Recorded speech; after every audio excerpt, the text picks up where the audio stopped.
बोला बोला एकदा भक्तलिंग हर बोला हर श्री सिद्धेश्वर महाराज की जय। सिद्धरामेश्वराच्या चरणी नतमस्तक होतो। हिंदवी स्वराज्याचे सरसंस्थापक छत्रपती शिवरायांना मानाचा मुजरा करतो। भारतीय राज्यघटनेचे शिल्पकार भारतरत्न डॉक्टर बाबासाहेब आंबेडकर यांना मानवंदना अर्पित करतो। आजच्या सोलापूर महानगरपालिकेच्या निवडणुकीच्या या सभेमध्ये मंचावर उपस्थित असलेले आपले पालकमंत्री जयकुमार गोरेजी, आपले माजी पालकमंत्री आणि लोकप्रिय आमदार विजयकुमार देशमुखजी, राज्याचे माजी मंत्री आणि लोकप्रिय आमदार सुभाष देशमुखजी, आपले युवा आमदार देवेंद्र कोठेजी, आमदार अक्कलकोटचे आपले युवा आमदार सचिन कल्याण शेट्टीजी, आपले जिल्ह्यातले आमदार समाधानदादा अवताडेजी, प्रशांत मालक परिचारकजी, माजी खासदार जयसिद्धेश्वर महास्वामीजी, आमचे अण्णासाहेब पाटील आर्थिक विकास मंडळाचे अध्यक्ष नरेंद्र पाटीलजी, आपल्या शहर अध्यक्षा रोहिणीताई, दिलीप मानेजी, नरसिंग मेंगजी, राम सातपुतेजी, राजाभाऊ राऊतजी, रामचंद्र जन्नूजी, शशिकांत चौहानजी, चेतनसिंह केदारजी, या ठिकाणी उपस्थित पांडुरंग डुड्डी, मोहिनीताई पत्की, सुधाकर अळीमोरे, रुद्रेश बोरामणी, मोहन डोंगरे, वृषाली चालुक्य, विजय कुलते, डॉक्टर आदर्श मेहता, विकास वाघमारे, मंचावर उपस्थित सर्व मान्यवर आणि या ठिकाणी उपस्थित मोठ्या संख्येनं आलेल्या माझ्या सर्व लाडक्या बहिणी आणि तितक्याच लाडक्या भावांनो, मी इथे यायच्या आधी आपलं ग्रामदैवत सिद्धरामेश्वरांचं दर्शन घेण्याकरता गेलो होतो आणि श्री सिद्धरामेश्वरांना एकच मागणं मागितलं की पुढचे 5 वर्ष या महानगरपालिकेच्या माध्यमातून सोलापूरकरांची सेवा करण्याची संधी आम्हाला द्या, असा आशीर्वाद त्या ठिकाणून मी घेऊन आलो आहे। मला हे माहिती आहे की एकदा सोलापूरला सिद्धरामेश्वरांचा आशीर्वाद मिळाला की कोणालाही मागे वळून पाहावं लागत नाही। खरं तर आपल्याला माहिती आहे यात्रा सुरू झाली आहे। 13 तारखेला मुख्य अक्षता सोहळा आहे। 3 लाख लोक शहरात असतील, पण तरी देखील आपली नजर ही 15 तारखेवर आहे। 15 तारीख देखील आपल्याकरता खूप महत्वाची आहे, कारण जे सोलापूरकर आहेत, सोलापूरची जनता आणि त्याची सेवा ही देखील आपल्याकरता ईश्वर सेवाच आहे। आणि म्हणून मी आपल्या सर्वांना विनंती करतो की 15 तारखेकडे आपण सगळ्यांनी लक्ष ठेवावं आणि या ठिकाणी या सोलापूरमध्ये पुन्हा एकदा भारतीय जनता पक्षाला विजयी बनवावं। खरं तर सोलापूरचा विचार केला तर दक्षिण भारताचं प्रवेशद्वार आहे। सोलापूरचा विचार केला एक बहुसांस्कृतिक, बहुभाषिक, कष्टकरी, स्वाभिमानी, संघर्षशील अशा लोकांचं शहर म्हणून या सोलापूरची ओळख आहे। संघर्ष ही इथली जीवन पद्धती आहे। हातमाग असेल, यंत्रमाग असेल, उद्योग, विणकर, बिडी कामगार अशा सगळ्यांच्या कष्टातून एक अर्थव्यवस्था या ठिकाणी निर्माण झाली आहे। आणि आता तर एक नवीन ओळख आपली की हा जिल्हा एक प्रकारे डाळिंबाची राजधानी म्हणून अलीकडच्या काळात ओळखला जातो, अशा पद्धतीने एक नवीन ओळख देखील आपल्याला मिळाली आहे। शेती असेल, सहकार असेल, शिक्षण असेल, या सगळ्या गोष्टीचं केंद्र म्हणून आपल्या सोलापूरकडे पाहिलं जातं। सोलापूरची चादर असेल, कडक भाकरी असेल, शेंगा चटणी असेल, हुरडा असेल, ही सगळी ओळख या शहराने मिळवलेली आहे। पण आता या ओळखीसोबत या शहराला एका आधुनिक शहराची ओळख देखील आपल्याला मिळवून द्यायची आहे। आणि म्हणून मागच्या काळामध्ये जेव्हा या महानगरपालिकेमध्ये काम करण्याची संधी मिळाली, ज्या काळात मी महापौर होतो, मोठ्या प्रमाणात आपण या शहरामध्ये काम करण्याचा प्रयत्न केला. आपल्याला कल्पना आहे, आपल्या देशाचे प्रधानमंत्री माननीय नरेंद्र मोदीजींनी सांगितलं की आपल्याला शहरांचा विकास करायचा आहे. 70 वर्ष या देशामध्ये शहरांकडे दुर्लक्ष झालं, पण मोदीजी म्हणाले शहरांचा विकास करावा लागेल, कारण अन्न, वस्त्र, निवारा, शिक्षण, आरोग्य, रोजगार या मूलभूत गोष्टींकरता गावातनं लोक शहरामध्ये येतात. आलेल्या लोकांना त्या ठिकाणी राहायला जागा नसते, मग झोपडपट्ट्या तयार होतात, अतिक्रमण होतात, पिण्याच्या पाण्याची समस्या निर्माण होते, घनकचऱ्याची समस्या निर्माण होते, सांडपाणी नदीतनं आपल्या नाल्यातनं व्हायला लागतं, त्यातनं मच्छर होतात, डास होतात, त्यातनं रोगराई होते, दुर्गंधी होते. शहराचं जीवन हे या वाढत्या लोकसंख्येमुळे त्या ठिकाणी सातत्याने खराब होताना आपण बघितलं. पण 70 वर्ष या शहरीकरणाकडे पूर्णपणे दुर्लक्ष करण्याचं काम त्या वेळच्या सरकारने केलं. पहिल्यांदा मोदीजींनी आल्यानंतर सांगितलं आपली शहरं विकासाचं केंद्र झाली पाहिजेत. ही शहरं देशाच्या जीडीपीचा 65% जीडीपी तयार करतात. शिक्षण आणि आरोग्याच्या सोयी इथे आहेत, रोजगार शहरामध्ये आहे, आणि म्हणून शहरात राहणारा गरीब, शहरात राहणारा मध्यमवर्गीय याच्या जीवनामध्ये परिवर्तन करण्याकरता या शहरीकरणाचं नियोजन केलं पाहिजे. आणि म्हणून पहिल्यांदा आपल्या देशामध्ये मोदीजींनी शहराकरता देखील योजना सुरू केल्या. स्मार्ट सिटीची योजना, अमृत शहरांची योजना, स्वच्छ भारत शहरी योजना, प्रधानमंत्री आवास योजना, शहरी योजना, या वेगवेगळ्या योजनांच्या माध्यमातून हजारो कोटी रुपये हे मोदीजींनी या ठिकाणी आपल्याला दिले. आणि त्यातनं आपल्या महाराष्ट्रातल्या सगळ्या शहरांमध्ये परिवर्तन होताना आपण सगळ्यांनी बघितलं. पूर्वी शहरांना 100 कोटी रुपये देखील मिळत नव्हते, पण मोदीजींमुळे 500 कोटी रुपयाच्या योजना या शहरामध्ये आपण या ठिकाणी करायला लागलो. वेगवेगळ्या पद्धतीनं आपल्या स्वप्नांना पंख देण्याचं काम हे मोदीजींच्या माध्यमातून झालं. आणि सोलापूरमध्ये तर सोलापूरकरांना खरे पंख देखील आम्ही दिले. इथलं एअरपोर्ट, लोक म्हणायचे इथे कधी विमानसेवा सुरू होणार नाही, पण इथली विमानसेवा आम्ही सुरू करून दाखवली. आज विमानसेवा नियमित केली.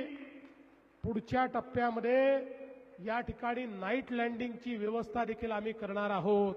याचं कारण आहे, एक काळ असा होता एखादं विमानतळ श्रीमंतांची निशाणी होती, पण आता विमानतळ ही केवळ श्रीमंतीची निशाणी नाही आहे. ज्या शहरातलं विमानतळ चालतं, ज्या शहरातल्या विमानतळावर फ्लाईट उतरतं, त्याच शहरात उद्योग जातात, त्याच शहरात व्यापार वाढतो. जिथे एअरपोर्ट नाही, जिथे फ्लाईट नाही, त्या ठिकाणी उद्योजक आता जात नाही. आणि म्हणून हे केवळ कोणाला तरी हैदराबादला, कोणाला तरी दिल्लीला, कोणाला तरी मुंबईला जाण्यापुरतं हे एअरपोर्ट केलेलं नाही, तर पुढच्या सोलापूरच्या औद्योगिक नगरीला पुन्हा भरभराटी आली पाहिजे, याकरता या एअरपोर्टचं काम आपण केलं. आणि सोबत आपल्या मोदीजींनी या ठिकाणी वंदे भारत ट्रेन देखील या सोलापूर करता सुरू केली. आज आपण बघा, मोदीजींचं तर या सोलापूरवर इतकं प्रेम आहे. आता नुकतंच या ठिकाणी सोलापूर जिल्ह्याकरता एक नवीन रस्ता हा मोदीजींनी दिला, नाशिक, सोलापूर, अक्कलकोट. काही लोकांना असं वाटत असेल हा मधलाच कुठला तरी रस्ता आहे. हा मधलाच कुठला तरी रस्ता नाही आहे. हा एक असा महामार्ग आहे की जो तुम्हाला नवीन होणाऱ्या वाढवण बंदराशी जोडतो. वाढवण बंदर जे देशातलं सगळ्यात मोठं बंदर आहे, जे जगातल्या पहिल्या 10 बंदरांपैकी एक आहे. आणि मोदीजींचं विजन आहे, पूर्वी जिथे बंदर व्हायचं तिथेच विकास व्हायचा. आता ही बंदराच्या माध्यमातून होणारा विकास हा गावोगावी पोचवण्याकरता रस्त्यांचं जाळं हे विणण्याचं काम चाललंय. आणि आता हा रस्ता झाल्यामुळे आपलं सोलापूर वाढवण बंदराशी थेट त्या ठिकाणी जोडलं जाणार आहे आणि त्यासोबत मुंबई दिल्ली जो महामार्ग आहे त्या महामार्गाशी देखील आपण त्या ठिकाणी जोडले जाणार आहोत। त्यामुळे औद्योगिकरणाकरता एक नवीन इकोसिस्टीम ही त्या ठिकाणी सुरू होणार आहे। पंढरपूर, तुळजापूर, अक्कलकोट, गाणगापूर हे पर्यटनाचं सर्किट आपण केलंय आणि त्याच्या मध्यभागी असलेलं आमचं सोलापूर हे खऱ्या अर्थानं या ठिकाणी पुढच्या काळामध्ये पर्यटनाचं इंजिन म्हणून, पर्यटनाचं न्यूक्लियस म्हणून या ठिकाणी काम करणार आहे। आज आपण बघा, आपल्या प्रधानमंत्री महोदयांनी सांगितलं, शहरामध्ये राहणारा जो प्रत्येक गरीब आहे या गरीबाला घर मिळालं पाहिजे। प्रधानमंत्री आवास योजना सुरू झाली। सोलापूर प्रधानमंत्री आवास योजनेचं एक सर्वात मोठं उदाहरण आहे। मागच्या काळात मालकांनी आम्हाला बोलवलं होतं, 15,000 घरांचा प्रकल्प आम्ही त्या ठिकाणी उद्घाटित केला। त्याच्या आधी 30,000 घरांचा प्रकल्प उद्घाटित केला। गरीबातल्या गरीब माणसाला घर देण्याचं काम आपण करतोय आणि त्यासोबत झोपडपट्टीमध्ये राहणारा जो व्यक्ती आहे त्यालाही आता घर आपण देतो आहोत। पण हे देत असताना एक अडचण समोर आली, त्यांच्याजवळ त्यांच्या जमिनीचा मालकी हक्काचा पट्टा नाही। 2च महिन्यापूर्वी आपण राज्याच्या मंत्रिमंडळात निर्णय केला, आता घराकरता, झोपडीकरता ज्यांनी अतिक्रमण केलं असेल अशा प्रत्येकाला त्याच्या जमिनीच्या मालकी हक्काचा पट्टा आणि पीआर कार्ड आपण देणार आहोत आणि त्यात ज्याचं कच्चं घर असेल त्याला प्रधानमंत्री आवास योजनेत पक्क्या घराकरता पैसे देखील आपण देणार आहोत। एक प्रकारे मोठ्या प्रमाणात या ठिकाणी काम चाललेलं आहे। रेल्वे मार्गाचं विस्तारीकरण चाललंय। या ठिकाणी अक्कलकोट रोड आणि होडगी रोडवरच्या ज्या औद्योगिक वसाहती आहेत तिथेही आपण व्यवस्थांचा विस्तार करतो। सोलापूर स्मार्ट सिटीच्या माध्यमातून 883 कोटी रुपयाचे प्रस्ताव आपण केले आहेत। यामध्ये एनटीपीसीचं योगदान असेल 250 कोटीचं, नगरोत्थानचे 383 कोटी रुपये असतील। या सगळ्या माध्यमातून अनेक कामं या ठिकाणी आपण केली। पण मला आठवतं, मी सोलापूरकरांना सांगितलं होतं, बंद पाईपलाईननी तुमचं पाणी आणू, त्यावेळेस मान्यता दिली, काम सुरू केलं। मध्यंतरीच्या काळामध्ये उद्धवजींचं सरकार आलं, नेहमीप्रमाणे त्यांनी त्या ठिकाणी स्थगिती दिली, कामाचा सत्यानाश केला। पुन्हा तुमच्या आशीर्वादाने सरकार आलं, अत्यंत वेगानं आपण त्या पाईपलाईनचं काम पूर्ण केलं आणि आता दुसऱ्या टप्प्यामध्ये आम्ही पाईपलाईनचं काम करून थांबलो नाही। 850 कोटी रुपये पुन्हा सोलापूरला मी दिले, त्याचंही टेंडर काढलं।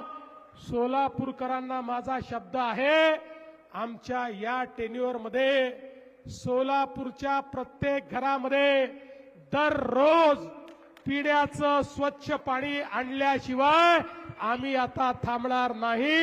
एकही घर सोलापूरचं सुटणार नाही। प्रत्येक घरामध्ये पिण्याचं पाणी आम्ही त्या ठिकाणी आणू। आणि आता ही योजना केवळ आताच्या लोकसंख्येचा विचार करून घेतलेली नाही।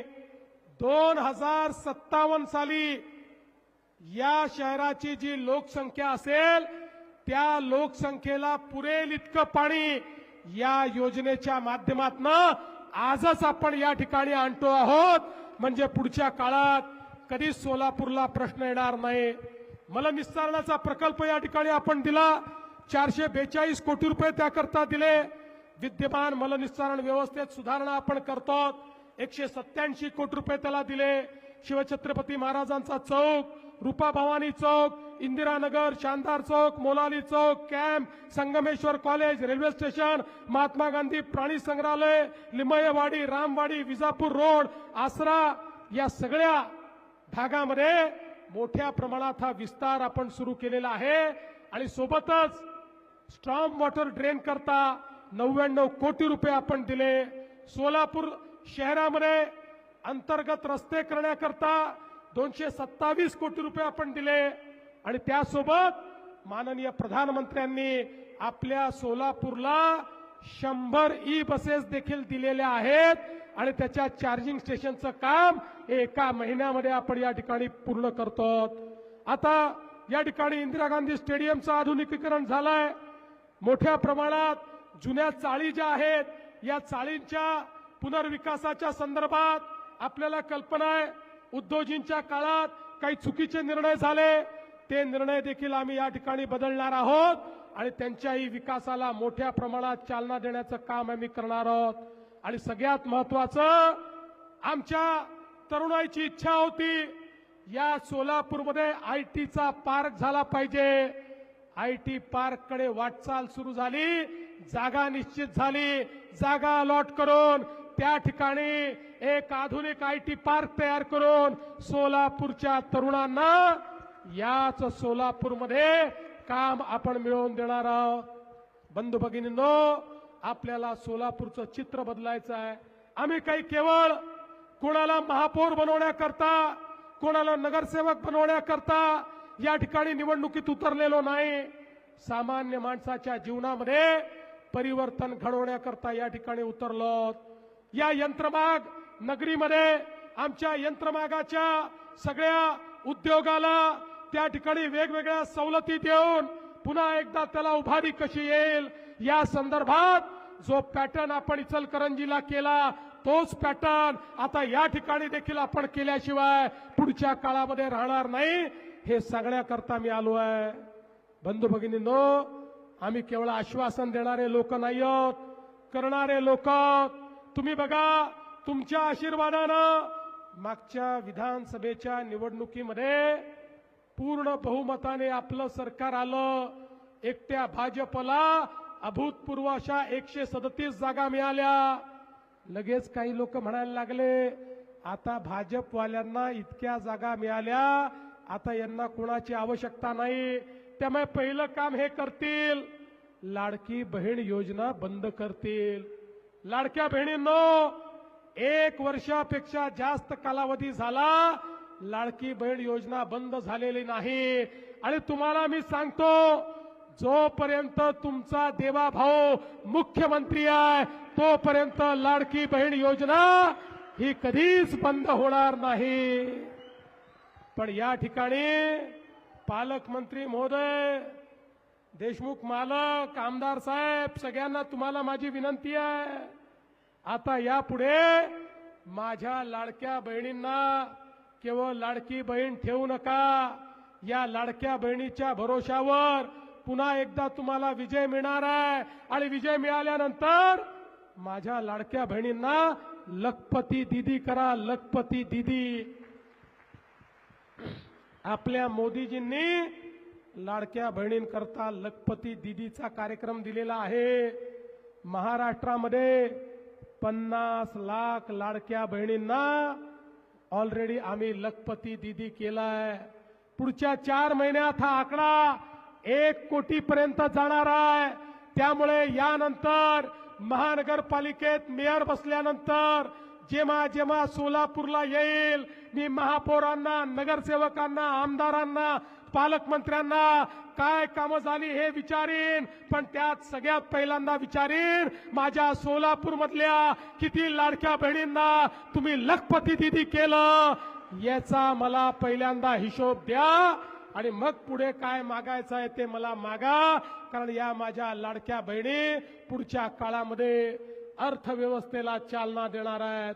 आणि म्हणून मी आज एवढंच सांगण्याकरता आलो आहे, आपला आशीर्वाद हवाय। सोलापूरकरांचं भाजपवर प्रचंड प्रेम आहे। सोलापूरकर व्यक्ती पाहत नाहीत, सोलापूरकर कमळ पाहतात। कमळावर 6 ठिकाणी बटन दाबतात। कमळ हे लक्ष्मीचं वाहन आहे, कमळ हे समृद्धीचं निशाण आहे। कमळ चिखलामध्ये फुलतं पण त्याच्यावर कधीच डाग पडत नाही, असं आपलं कमळ आहे। त्यामुळे येत्या 15 तारखेला त्या ठिकाणी मतदानाच्या केंद्रावर जायचं, फार विचार करायचा नाही। प्रत्येकाला 4 मतं द्यायची आहेत, 4 वोट द्यायचे आहेत। ज्या 4 ठिकाणी कमळाचं बटन दिसेल तिथे बटन दाबायचं, बाहेर यायचं आणि 16 तारखेला आपला महापौर निवडून द्यायचा। बंधू भगिनींनो, 15 तारखेला कमळाची काळजी तुम्ही घ्या. 16 तारखेपासून 5 वर्ष तुमची काळजी हा देवाभाऊ घेईल, हा विश्वास तुम्हाला देतो आणि माझं बोलणं संपवतो. धन्यवाद. जय हिंद, जय महाराष्ट्र.